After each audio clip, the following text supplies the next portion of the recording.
Hello students, आपका हमारे channel notes चर्चा पर स्वागत है। तो आज की वीडियो का टॉपिक है कौटिल्य। आज की वीडियो में हम कौटिल्य और कौटिल्य के सप्तांग सिद्धांत को समझेंगे। यहाँ पर हम थोड़ा सा कौटिल्य को इंट्रोड्यूस कर लेते हैं। प्राचीन भारतीय राजनीतिक विचारकों में कौटिल्य का स्थान बहुत महत्वपूर्ण है। जो हमारे पुराने भारतीय जो हमारे पॉलिटिकल फिलोसफर हैं ना, उसमें कौटिल्य का स्थान भी बहुत महत्वपूर्ण रहा है। देखो, कौटिल्य को कौन नहीं जानता। आई एम श्योर आप भी जानते होंगे कौटिल्य के बारे में। अगर पूरा नहीं जानते होंगे तो थोड़ा बहुत सुना होगा। उनकी कूटनीति, इस सब के बारे में तो ज़रूरी सुना होगा।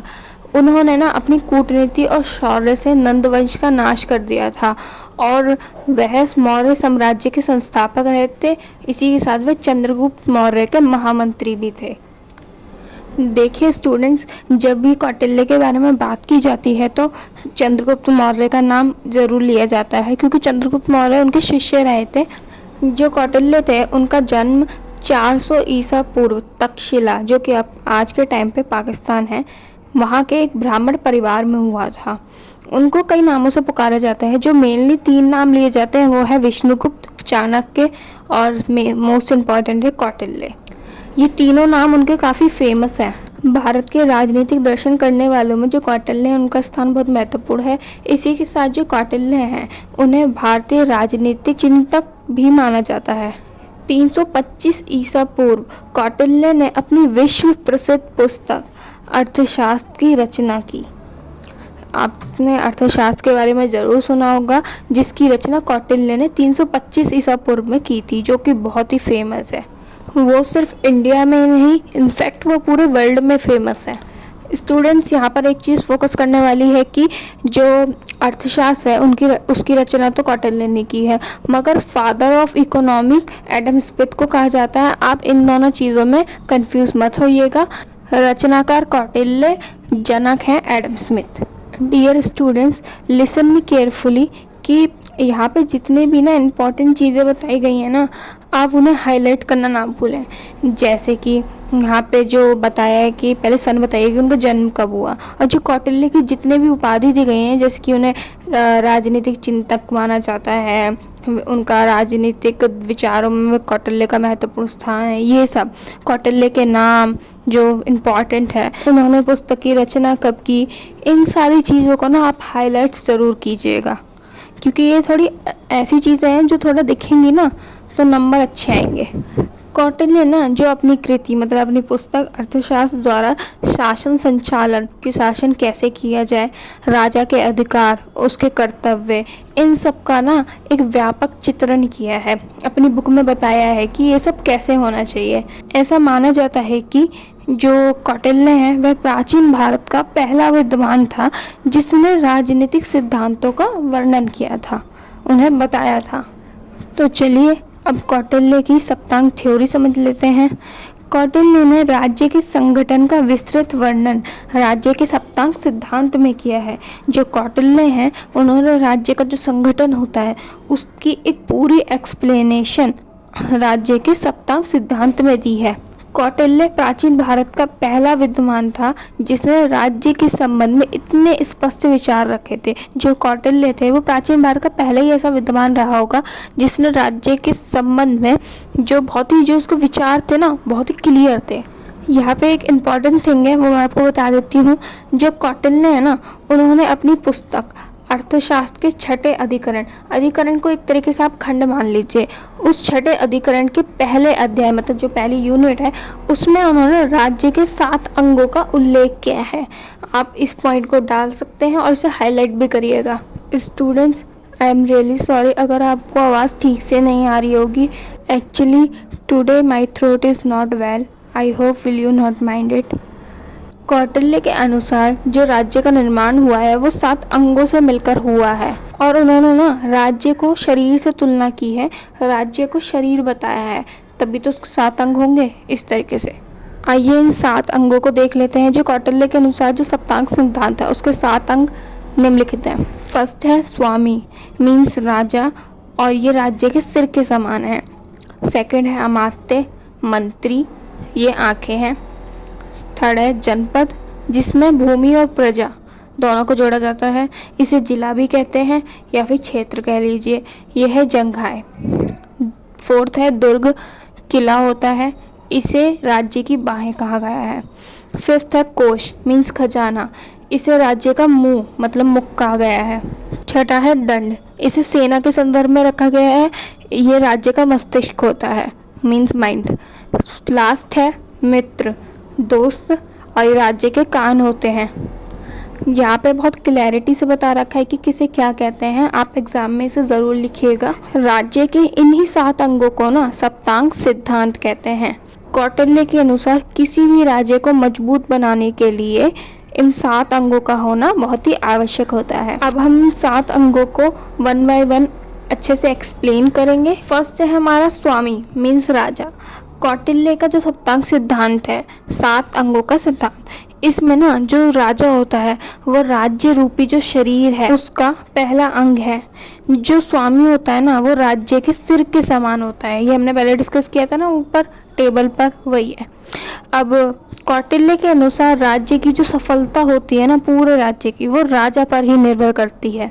मीन्स यहाँ पर जो राजा है उसका बहुत ही ज़्यादा बड़ा रोल है अपने राज्य को लेकर। कौटिल्य राजतंत्र के सपोर्ट में है और उसमें उन्होंने राजा को काफ़ी प्रमुखता दी है। यहाँ पर राजा के कुछ गुण बताए गए हैं जिनका अर्थशास्त्र में उल्लेख किया गया है।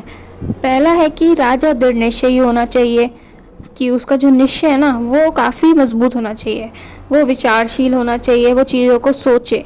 सत्यवादी, सच बोलने वाला होना चाहिए, बलवान, हिम्मत वाला होना चाहिए, विवेकपूर्ण, अच्छा उसका बुद्धिमानी मतलब दूरदर्शी, युद्ध में चतुर होना चाहिए। यहाँ पर और कुछ भी उसकी क्वालिटीज़ दे रखी हैं जैसे कि राज्य शौर्यवान, साहसी, तर्कशील, बुद्धिमान, दानी, संयमी और अनुशासनशील होना चाहिए। यहाँ पर ना मैंने ज़्यादा क्वालिटीज़ मेंशन कर दी हैं, आप चाहे तो 4-5 क्वालिटीज़ लिख दीजिएगा एग्जाम में। यहाँ पर एक और क्वालिटी दे रखी है कि जो राजा है वह शासन को गति प्रदान करने वाला होना चाहिए और राज्य की राजकोष में वृद्धि करने की क्षमता रखने वाला होना चाहिए। कौटिल्य के अनुसार जो राजा है वो एक सर्वगुण संपन्न आदर्श व्यक्ति है। कौटिल्य मानते हैं कि राजा को दंड नीति, राज्य शासन, सैनिक शिक्षा, मानवशास्त्र, इतिहास, धर्मशास्त्र तथा अर्थशास्त्र का ज्ञान होना चाहिए। कौटिल्य ने सप्तांग सिद्धांत में राजा को सर्वोच्च स्थान दिया है। सेकंड है हमारा अमात्य मीन्स मंत्री। कौटिल्य ने जो अमात्य होता है उसके अंतर्गत मंत्री और जो प्रशासनिक अधिकारी होते हैं ना उन दोनों को इंक्लूड किया है। जो अमात्य होते हैं वो राजा को प्रशासन में सलाह देने के लिए होते हैं। अमात्य राज्य की आंखें होते हैं। कौटिल्य के अनुसार जो राज्य है उसके सभी कार्यों की सफलता अमात्यों पर निर्भर करती है। जैसे हमने राजा वाले में पढ़ा था ना कि राज्य की सफलता राजा पर निर्भर करती है, उसी तरीके से राज्य के सभी कार्यों की सफलता अमात्यों पर निर्भर करती है। आई होप आपको ये दोनों पॉइंट्स क्लैरिफाई हुए होंगे, जैसे कि कृषि संबंधी कार्य, अपराधियों को दंड देना, ऐसे कार्य अमात्य द्वारा पूरे किए जाते हैं। कौटिल्य का मत था कि किसी एलिजिबल और किसी एक्सपीरियंस वाले व्यक्ति को ही ना बिना किसी भेदभाव के अमात्य बनना चाहिए। नेक्स्ट है हमारा जनपद। जनपद कौटिल्य के राज्य रूपी शरीर का एक तीसरा अंग है। इसमें ना जनसंख्या मीन्स प्रजा और भूमि दोनों को ही सम्मिलित किया जाता है, दोनों को इंक्लूड किया जाता है। जनपद को एग्जैक्ट समझने के लिए अगर एग्जाम्पल देखा जाए तो वो इस तरीके से होगा जैसे कि हम जहाँ रह रहे हैं वो भूमि, साथ में हम मीन्स लोग प्लस भूमि, इसे जनपद कहेंगे। जनपद का अर्थ हमने अच्छे से समझ ही लिया है कि भूभाग में निवास करने वाले नागरिक या फिर निवासी। कौटिल्य का मानना था कि जनपद के अभाव में किसी भी राज्य की कल्पना नहीं की जा सकती, क्योंकि भाई देखो जहाँ पर प्रजा ही नहीं होगी, यहाँ पर भूमि नहीं होगी, तो ऐसे राज्य की कल्पना कैसे की जा सकती है। उनका मानना था कि दूसरे जो प्रदेश है मतलब राज्य, वहाँ से लोगों को आमंत्रित किया जाए और नए जनपद स्थापित किए जाए, मतलब लोगों को बुलाएं और अपने राज्य में उन्हें शरण देकर उन्हें शामिल कर लें। उन्होंने ना एक आदर्श जनपद के कुछ गुण बताए हैं, जैसे कि राजा के गुण थे ना उसी तरीके से आज जनपद के भी गुण बताए हैं, उन्हें समझ लेते हैं। निवास करने के लिए पर्याप्त भूमि होनी चाहिए जिसमें अन्न और पानी दोनों ही अच्छी मात्रा में होना चाहिए। उपजाऊ कृषि होनी चाहिए, भूमि होनी चाहिए, खनिज हो और जितने भी उपयोग करने वाले संसाधन हैं वह सभी वहाँ पर मौजूद होने चाहिए। जनपद ऐसा हो जहाँ का जो शत्रु राज्य है वो काफ़ी कमज़ोर होना चाहिए। जो जनपद है वह वन्य जीवों और पशुओं से भरा हो, उसके अंदर नदी, तालाब और अच्छी जलवायु हो। ऐसा जनपद संपन्न जनपद होता है। कौटिल्य ने जनपद के जो निवासी होते हैं उनके बारे में भी कुछ बातें कही हैं। वो है कि वह ना निष्ठावान होने चाहिए, स्वाभिमानी, मेहनती और राजा के करों को ना अपनी इच्छा मतलब स्वेच्छा से चुकाने वाले होनी चाहिए। कौटिल्य का मानना है कि राज्य ना एक ऐसी भूमि पर होना चाहिए जो मानव की सभी आवश्यकताओं को पूरा कर दे। अब नेक्स्ट है हमारा दुर्ग मीन्स किला। दुर्ग अर्थात किला। कौटिल्य ने किला जो होता है उसे राज्य की बाहें कहा है। दुर्ग राज्य की रक्षा व शक्ति दोनों का प्रतीक माना जाता है। प्रत्येक राज्य की सुरक्षा के लिए ना एक मजबूत किला होना आवश्यक होता है। कौटिल्य ने ना जो दुर्ग है उसे 4 श्रेणियों में बांटा है। पहला है ओदक दुर्ग। ऐसा दुर्ग जो चारों ओर से पानी और तालाब से घिरा होता है उसे ओदक दुर्ग कहा जाता है। सेकंड है पर्वत दुर्ग। कुछ दुर्ग तो आपको नाम से ही पता चल जाएंगे, जैसे कि पर्वत दुर्ग है तो पर्वत से कनेक्टेड होगा। जो ये दुर्ग होता है ना वो चारों ओर से पर्वतों से घिरा होता है, इसे पर्वत दुर्ग कहते हैं। थर्ड है धानवंत दुर्ग। यह दुर्ग रेगिस्तान में बना होता है जहाँ ना तो पानी होता है और ना ही पहुँचना आसान होता है वहाँ पर। लास्ट है हमारा वन दुर्ग। ये जो दुर्ग होता है वो घने जंगलों में बने होते हैं जहाँ का रास्ता ना बहुत ही ज़्यादा खतरनाक मतलब दुर्गम होता है, उसे ही ना वन दुर्ग कहते हैं। जैसे कि दलदल तथा कांटेदार झाड़ियाँ, इन सब से ये घिरा होता है वन दुर्ग। कौटिल्य ने यहाँ पर कुछ कहा है कि जो औदक और पर्वत दुर्ग होते हैं ना वो संकट के समय मींस इमरजेंसी के टाइम पे ना राज्य और उसके नागरिकों की रक्षा करते हैं, जबकि जो धानवर और वन दुर्ग होते हैं वो संकट के समय राजा की सुरक्षा के लिए आवश्यक हो जाते हैं। नेक्स्ट है हमारा कोष। कोष राजा के मुख के समान होता है। कोष का अर्थ होता है खजाना मतलब कि धन, पैसा। कौटिल्य के अनुसार जो खजाना है वो राज्य के लिए बहुत ज़रूरी होता है। कोष में क्या क्या होना चाहिए? सोना होना चाहिए, चांदी होनी चाहिए, नकदी होनी चाहिए, रत्न होने चाहिए, जिससे आपदा के टाइम में तो जो इमरजेंसी आ रही है उस टाइम पर प्रजा की रक्षा की जा सके। राजा की रिस्पॉन्सिबिलिटी बनती है कि उसे ना जो कोष है खजाना उसको बढ़ाने, उसकी वृद्धि के लिए ना हमेशा कार्य करते रहना चाहिए, प्रयत्नशील होना चाहिए। यहाँ पर ना सोल्यूशन भी बता रखा है कि राजा कोष में वृद्धि कैसे कर सकता है। कोष में वृद्धि करने के लिए ना राजा को कर लगाने चाहिए, जैसे कि भूमि कर, बिक्री कर, आयात निर्यात कर। यहाँ पर यह भी बताया गया है कि जो ये कर लगाए जाते हैं ना वो अनावश्यक मतलब कि अननेसेसरी नहीं होने चाहिए और ना ही ज़्यादा होने चाहिए मतलब अधिक नहीं होने चाहिए, जिससे वो प्रजा पर बोझ बन जाए। नेक्स्ट है दंड। कौटिल्य ने दंड का प्रयोग सेना के संदर्भ में किया है। आप यहाँ पर एक चीज़ समझ लीजिए, जो जहाँ पर ना दंड का अर्थ ना आप सेना ही रख लीजिए, मतलब दंड का अर्थ क्या है? सेना। उनका मानना था कि सेना राज्य की मस्तिष्क होती है, सेना राज्य की सुरक्षा का प्रतीक होती है। जो कौटिल्य है उनका मानना था कि जिस राजा के पास अच्छा सैन्य बल होता है उसके मित्र तो बनते हैं, साथ ही जो उसके शत्रु होते हैं ना, जो उसके दुश्मन है वो भी उसके मित्र हो जाता है, क्योंकि भाई वो भी देखते हैं कि भाई ये कितना ताकतवर है। उन्होंने ना सेना में क्षत्रिय को अधिक शामिल किया है। जो हमने मनु के टाइम पे कास्ट सिस्टम पढ़ा था उसमें जो सेकंड कास्ट था वो। कौटिल्य ने सेना में हस्ती सेना जो हाथी पर सवार होते हैं, अश्व सेना जो घोड़ों पर होते हैं, रथ सेना जो रथ पर है तथा पैदल सेना जो नॉर्मल सैनिक होते हैं, उन सभी का उल्लेख किया है, इन सभी के बारे में बताया है। अब आपको इस पॉइंट से पता चलेगा कि दंड को सेना से कनेक्ट क्यों किया गया है। कौटिल्य के अनुसार जो दंड है वो समान रूप से सभी पर लागू होता है और सभी पर समान रूप से लागू करने के लिए भी सेना अर्थात शक्ति की आवश्यकता होती है। कौटिल्य ने क्या कहा? जो दंड है, जो पनिशमेंट है वो समान रूप से सभी पर लागू होती है और सभी पर समान रूप से इक्वल रूप से उसे लागू करने के लिए ही ना हमें सेना मतलब कि शक्ति की ज़रूरत पड़ती है। नेक्स्ट एंड लास्ट है हमारा मित्र। राज्य के जो दोस्त होते हैं वो राज्य के कान होते हैं। कौटिल्य ने एक लाइन कही है कि राज्य की जो स्थिति होती है उसका पता राज्य के मित्रों से ही चलता है।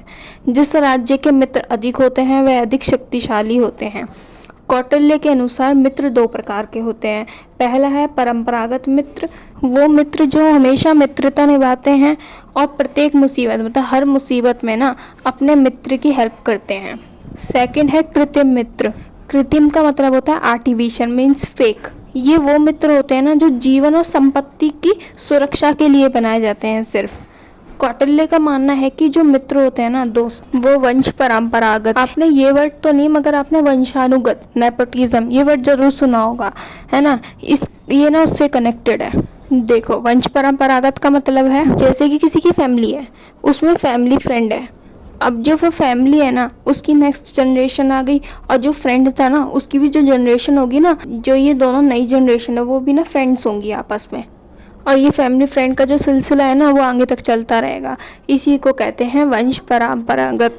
कौटिल्य का क्या मानना था कि जो मित्र है वो वंश परंपरागत होना चाहिए, विश्वासी होना चाहिए, भाई उस पर ट्रस्ट किया जा सके, और स्थायी होने चाहिए, मतलब वो लंबे समय तक हमारे साथ रहें। चलिए, आज की वीडियो बस यहीं तक थी। अगर आज की वीडियो आपको अच्छी लगी है तो वीडियो को लाइक करें, शेयर करें, चैनल को सब्सक्राइब करें, बेल आइकन को प्रेस करना ना भूलिए हमारे आने वाली नोटिफिकेशंस के लिए। Thank you for watching. मिलते हैं अगली वीडियो में।